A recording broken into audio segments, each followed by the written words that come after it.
Dewan Jaya terhormat, sadari tim Pro ingin meyakinkan kita bahwa jalan keluar terbaik untuk memperkuat pendidikan negeri adalah dengan mengenakan pajak besar pada sekolah swasta, lalu mendistribusikannya.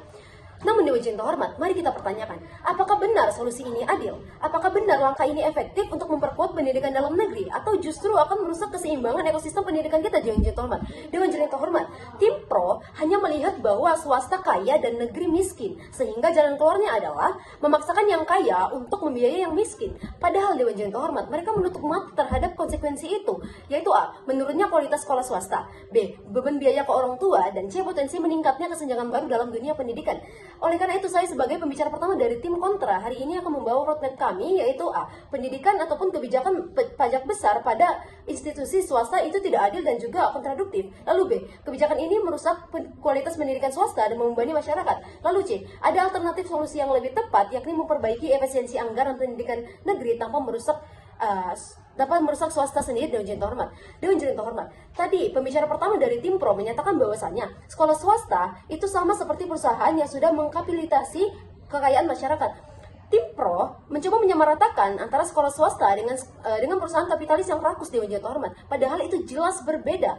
Perusahaan murni hanya mengejar laba, sedangkan sekolah swasta itu tetap menjalankan fungsi sosial seperti memberikan beasiswa, menyediakan pendidikan alternatif, bahkan membantu negara dengan menampung jutaan siswa tanpa dana APBN. Kalau mereka benar-benar kapitalis, Dewan Jaya terhormat, mengapa banyak sekolah swasta yang justru menolong siswa kurang mampu dengan program subsidi silang? Jadi jelas argumen Pro hanyalah stigma yang berlebihan dan tidak juga sesuai dengan fakta. Dewan terhormat, tadi juga pembicara pertama dari tim Pro mengatakan bahwa aktor swasta ini menciptakan kerugian secara langsung kepada masyarakat menengah ke bawah dengan kesenjangan kualitas.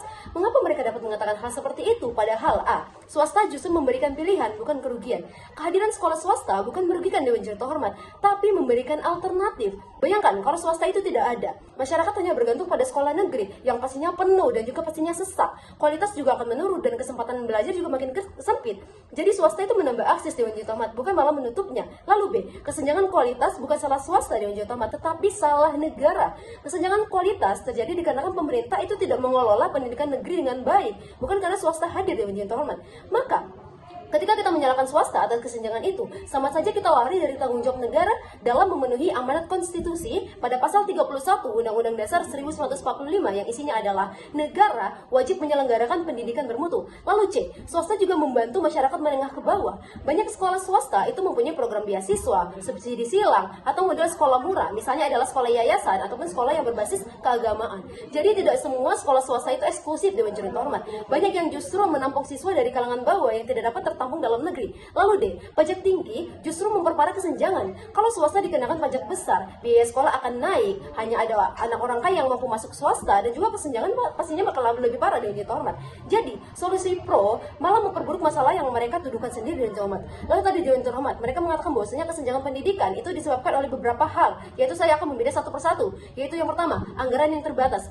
Dewan Jaya terhormat, anggaran yang terbatas itu bukan salah swasta. Anggaran negeri terbatas itu karena kebijakan negara sendiri. Ini tanggung jawab dari pemerintah, bukan efek negatif dari adanya swasta, Dewan Jaya terhormat. Kalau negara mengelola anggaran dengan baik, misalnya dikurangin kebocoran, alokasi lebih efisien ataupun dan lain-lain, maka kesenjangan itu bisa ditekan, Dewan Jaya terhormat. Jadi, ketika kita menyalahkan swasta dikarenakan keterbatasan APBN, maka itu adalah salah sasaran, Dewan Jaya terhormat. Lalu tadi mereka mengatakan bahwasanya guru yang berkualitas lari ke sekolah swasta dikarenakan gaji yang lebih tinggi. Dewan Jaya terhormat, guru pindah ke swasta karena negara gagal memberikan kesejahteraan, bukan karena swasta itu mencuri, Dewan Jaya terhormat. Justru wajar guru mencari tempat yang lebih layak. Solusinya adalah naikkan standar gaji dan juga insentif di dalam negeri, bukan menghukum swasta dengan pajak tinggi. Lagi dan lagi yang salah adalah pemerintah, Dewan Jaya terhormat, bukan swasta. Lalu C, tadi mereka mengatakan bahwasanya murid kaya dan pintar itu terkonsentrasi di swasta. Murid yang kaya memang memilih swasta karena fasilitasnya lebih baik, tetapi itu sebenarnya membantu meringankan beban sekolah negeri, Dewan Jaya terhormat, karena ribuan anak itu tidak berebut masuk negeri.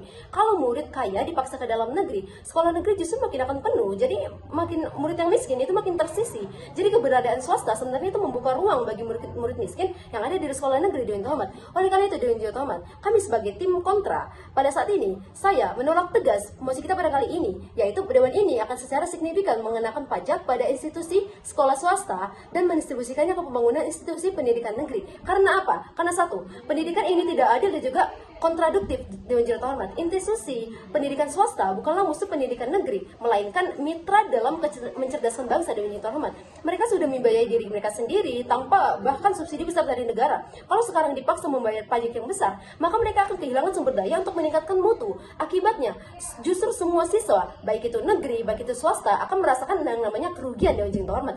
Lalu B, membebani masyarakat luas. Kalau sekolah swasta dikenakan pajak besar, otomatis biaya pendidikan swasta itu bakal naik. Orang tua murid yang sebenarnya berusaha mandiri malah terbebani karena, dan banyak juga yang akhirnya terpaksa pindah ke sekolah negeri. Ini membuat sekolah negeri semakin penuh dan kualitasnya turun. Dan tujuan awal mosi kita pada kali ini itu udah salah total. Dewan Juru Terhormat. Dewan Juru Terhormat, dan buktinya adalah tadi saya akan memberikan bukti dari poin saya yang pertama, yaitu anggaran terbatas.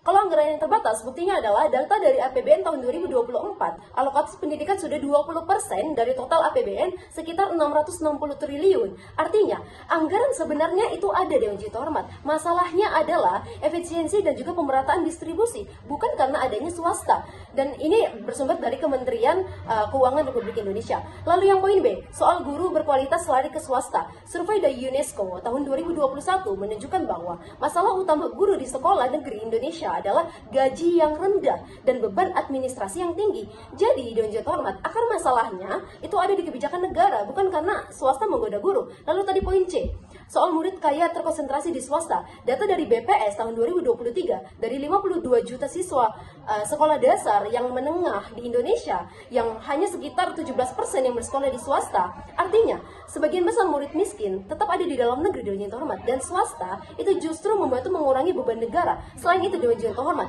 banyak sekolah swasta berbasis yayasan atau keagamaan yang justru muridnya mayoritas dari kelas menengah dan ke bawah. Oleh karena itu, Dewan Juru Terhormat, kami dari tim kontra menolak mentah-mentah mosi kita pada kali ini, dikarenakan jelas bahwa mosi ini bukanlah mosi solusi. Ini tidak adil, Dewan Juru Terhormat, merugikan banyak masyarakat dan juga berpotensi menghancurkan ekosistem pendidikan kita. Oleh karena itu, kami sebagai tim oposisi berdiri tegak untuk menolak mosi kita kali ini, bangga menjadi tim oposisi.